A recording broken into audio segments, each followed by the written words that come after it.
स्वामी समर्थ. नमस्ते. ज्योतिष kitchen and recipe मध्ये आपले सगळ्यांचे मी अगदी खूप खूप मनापासून स्वागत करते. इथे आज मी मस्त चटकदार चटपटीत असं वर्षभर टिकणारं आंब्याचं लोणचं बनवते. हे मी 1 किलो राजापुरी आंबे घेऊन आले आणि स्वच्छ धुवून घेतले. ते आता मी हे फोडी थोडेशा मोठे आहेत तर मला बारीक पाहिजे अजून.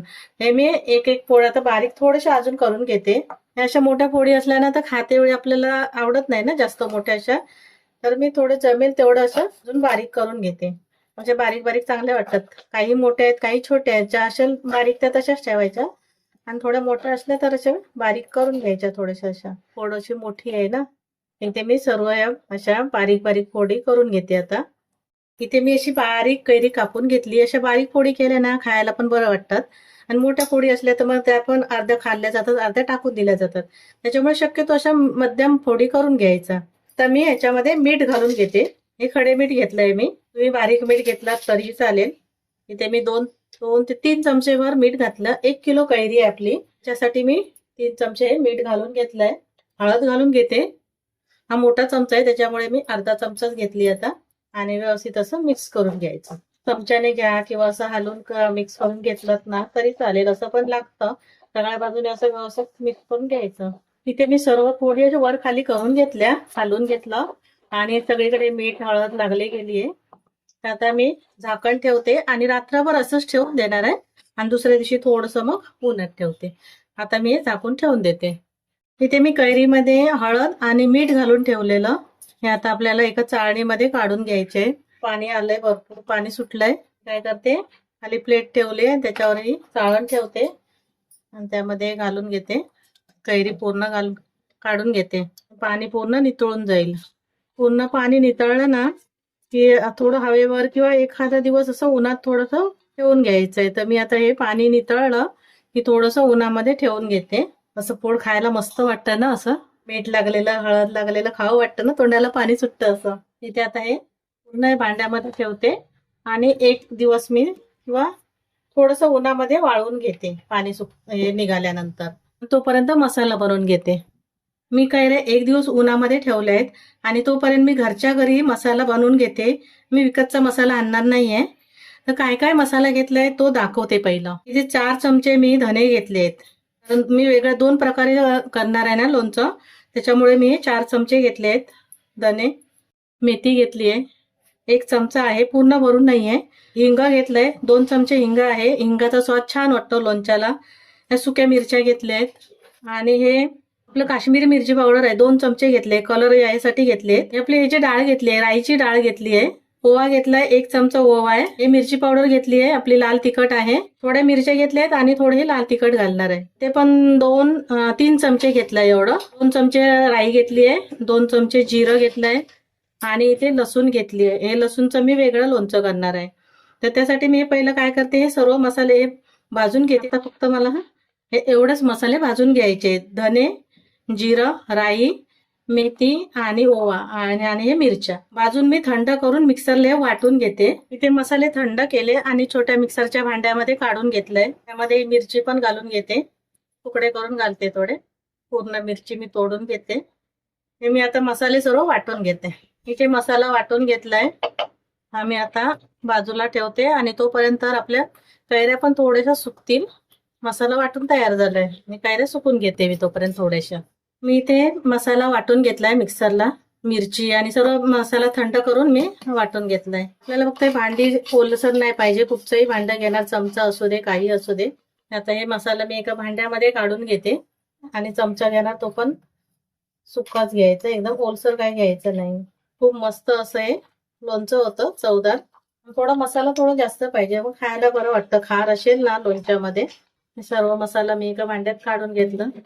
तोपर्यंत मी तेल गरम करून थोडंसं कोमट करून घेतलंय. हा मसाला बाजूला ठेवते आणि ते जे कैऱ्या आहेत त्या उन्हामध्ये मी 1 दिवस वाळून घेतल्या. अशा जास्त पण एकदम कडक करून नाही घ्यायचे. आता मी 2 प्रकारचं लोणचं करणार आहे, त्याच्यामुळे मी 2 भांड्यामध्ये काढून घेते. हे 1 किलो कैरी आहे ना, तर अर्धा किलो मी 2 भांड्यामध्ये काढून घेते. इथे मी दोन्ही भांड्यामध्ये कैरी काढून घेतली. पहिला एक लोणचं बनवून घेते. हे एक बाजूला ठेवून देते. जो वाटलेला मसाला होता ना तो घालून घेते. याच्यामध्ये 2 ते 3 चमचे एवढं घालून घेतलंय. अशी तसं मिक्स करून घेते हे मिरची घातली ना त्याचा कलर नाहीये, त्याच्यामुळे आपल्याला दुसरी मिरची पावडर आणि घालायलाच लागणार. लोणच्याला कसा रंग चांगला पाहिजे, मग खायला पण बरं वाटतं ना. ते व्यवस्थित असं मिक्स केलंय. तेल बघते मी केवढं थंड झालंय ते. इथे तेल गरम केलेलं आणि थोडंसं कोमट झालंय आता. बघते मी कितपत आहे ते. एकदम पण थंड करायचं नाहीये. इथे तेल हलकंसं कोमट आहे. त्यामध्ये हे राई घालून घेते. सर्व राई घालते. जास्त पण गरम नाही, जळली नाही पाहिजे राई. थोडंसं हलकंसं गरम करून घ्यायचंय. एखादं मिनिट असं ढवळून घेते. अशी चांगली नाही वाटत ना, थोडीशी अशी तेलामध्ये परतून घेतली की चांगली वाटते. तिथे हिंग घालून घेते. हिंगाचा स्वाद छान वाटतो लोणच्यामध्ये. हे दोन्ही लोणच्यासाठी मी एकत्र मसाला बनवते. 2 चमचे काश्मीरी मिरची पावडर आहे तेही घालून घेते आणि लाल तिखट आहे ती पण घालते. मिरच्या घातल्या आहेत, थोडे 2 चमचेच घालते मी. अशी तसं मिक्स करून घेते. आता पूर्णपणे गार करून घ्यायचंय. आता मी लोणच्यामध्ये असं घालणार नाहीये. पूर्ण गार करून घेते आणि नंतर ओतायचंय तेल. थोडं मी बाजूला ठेवते. इथे आता मी दुसरी कैरी कापून ठेवलेली नाही का भांड्यामध्ये, त्यामध्ये पण हा मसाला घालून घेते. घ्यायचं थोडं मिक्स करून. असं वाटलं तर त्याच्यामध्ये घालते मी दुसऱ्या कैरीमध्ये. लोणच्याला फार बरं वाटतो हे घालते.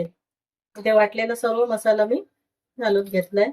मी जाडं मीठ घातलं होतं पहिलं, पण अजून थोडंसं घालते. लोणच्याला कसं थोडं मीठ जास्तच असतं ना. व्यवस्थित असं मिक्स करून घेतलंय. तोपर्यंत आपलं तेल पण थंड होईल. पूर्णपणे गार करून घेणार आणि हे पण आता मिक्स करून घेतलंय. हे मी थोडं बाजूला ठेवून देते. ह्याच्यामध्ये फक्त झाकण लावते आणि बाजूला ठेवते. इथे हा लसूण आहे ना, ह्या लोणच्यासाठी वापरणार आहे मी, दुसऱ्या लोणच्यासाठी. तर हे आपल्याला लसूण मिक्सरमध्ये वगैरे वाटलं तर ते थोडं पेस्ट होईल. त्याची पेस्ट न बनवता आपल्याला थोडंसं जाडसर असं करायचंय. तर मी असं कुटून घेते किंवा लाटणीने वगैरे लाटणं फिरून घेतलं तरी चालेल किंवा खलबत्त्यामध्ये कुटून घ्यायचे. तर मी ते थोडंसं कुटून घेते. ते लसूण ही कुटून घेतली आणि जाडसर आहे बघा, जास्त बारीक पण नाही केली आहे. लोणच्यामध्ये घालून घेते आणि परत एकदा मिक्स करून घेते. मस्त स्वाद येतो लसूणचा. व्यवस्थित असं मिक्स करते. तर थंड झालंय काय बघते मी. पूर्ण गार झाल्याशिवाय आपल्याला घालायचंच नाहीये. त्यात ना लसूण जास्त घालायचे. तुम्ही जेवढा लसूण जास्त घालणार तेवढा स्वाद छान येतो. अजून जास्त घातला तरी चालेल.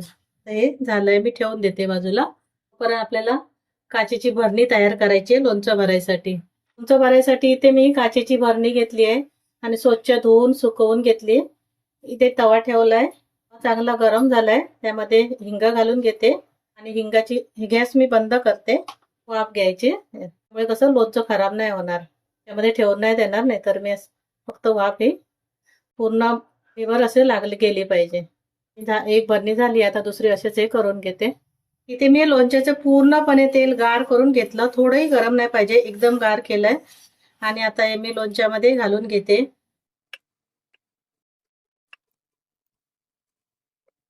आणि मिक्स करून घेते पहिलं व्यवस्थित असं. दोन्ही मध्ये घालते मी थोडं थोडं, अंदाज येईल कितपत लागेल ते दोनामध्ये. व्यवस्थित असं मिक्स करते दोन्ही. मी आता छोटाच चमचा घेतलाय. इथे दोन्ही लोणच्यामध्ये मी तेल घातलं आणि मिक्स करून घेतलं. सुगंध एवढा मस्त भारी येतोय ना, चटपटीत असा छान.